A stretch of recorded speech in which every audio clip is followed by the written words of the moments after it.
All right, Courtney and her friends with My Type. All right, folks, we continue. So our guest this morning is a music teacher at the Northeastern Adventist Academy. But he caught our attention in his videos where he trains his students in singing and playing Jamaican music. He joins me now. Good morning, sir, Mr. Honeyghan. His name is Dale Honeyghan. How are you, sir? Morning. I'm glad to be here about Hans. Yeah, man, it's our pleasure. I was watching you listening to our music, and you were quietly giving us a little nod like you were enjoying the stuff. How was that? Actually, to be honest, I actually wasn't hearing that song. I had another song in my head totally. Okay, all right. Bring me up to date. I said at the top of the show that you were born abroad but came to Jamaica as a young man and then went back. So tell me about the time in Jamaica, which school you went to, and where this all started, the music business. Okay, so I went to 3 different primary schools. I lived in Portland, I lived in St. Elizabeth, I lived in Manchester. But then I settled in Manchester and I went to the great Manchester High School. So I was there as relates to music. My father was a music teacher. So as long as I've known myself, I've been playing music. I've been playing the piano at a very young age. And somewhere in high school, I decided that I wanted to make a living out of this. So it's what I pursued. Any plan B, or this was always music? Never didn't have a plan B? Never had a plan B. Once I made up my mind, it's music all the way. Yep. I want to play a little video so people could see what you do, where you are now. So let's look at that, and then I'll come back and continue the interview. Gangster is in their DNA. Stop. Stop. What's the first word? Skanking. Skanking. Skanking. 1, 2, 3. There we go. Everybody wanna feel Irene. Bring trouble and rock with me.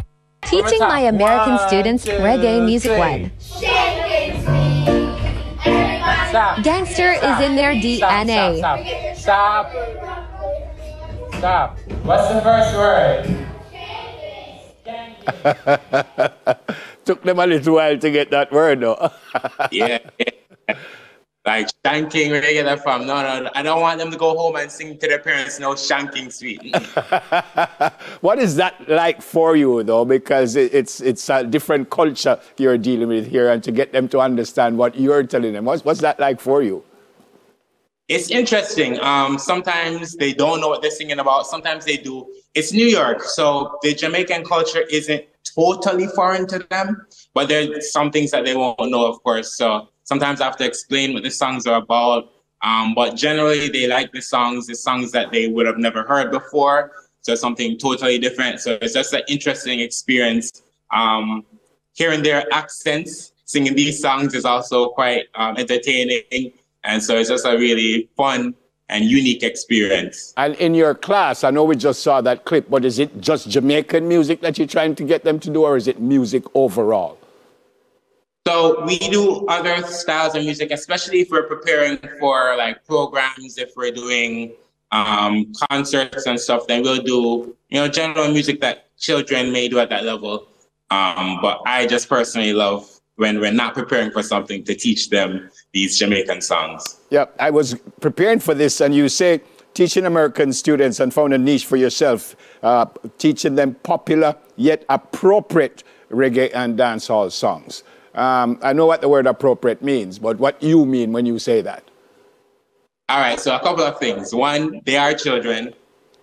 2, this is a Christian institution. It's a church school. And so I have to make sure that whatever I'm teaching them, 1 is appropriate for children, of course, and also doesn't violate the Christian principles of the school. So I just find material that is fitting according to those standards. Okay, you're a songwriter, you are an artist, and you did gospel songs. So are you a Christian and it's only gospel songs you do, or no? Yeah, so the music that I've put out is only gospel. I have songs on all platforms, on YouTube, under my name. And so, yeah, it's mostly only gospel that I put out. I play other genres, but my music that I put out is gospel. And if you had to do just one, what would you do? Artist, songwriter, teacher, if you had to do just one, which one you choose? My first love is playing. I play the piano, I play keyboards, organ, and that's my first love. So if I had to do one thing for the rest of my life, teaching would kind of be the last thing I enjoy, but playing is definitely number one. And then I enjoy being an artist. I enjoy writing and arranging songs, but playing is definitely my first love. And if I had to do one thing, it would definitely be that. So do you perform, whether singing, playing, do you perform regularly, or you're just teaching now? So I also work at 2 churches. I'm the music director at one, and I play in another church band. So I do quite a bit of playing. I do quite a bit of projects in Jamaica as well. I have a choir in Jamaica by the name of the Walls Project. And so numerous times throughout the year, I'll come down to Jamaica and do concerts or perform at churches and such. So I do quite a bit of performing. Okay, having said that, anyone you want to say hi to before you go?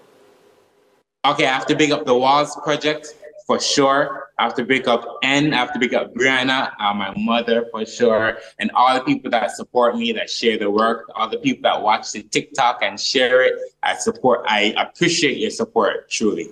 All right, good to see you. Say hi to the youngsters who you teach and tell them we love them. All right, blessings. Look after yourself. So much. Yes, man. Music teacher, Dale Honeyghan. All right, folks, stay tuned. We have a little feature to show you, and then we continue. By the way, Dale is here. I told her she was going to be here. She just had a little issue where she came a little bit late. So I'm not doing this by myself. Soon come. Stay with us, please.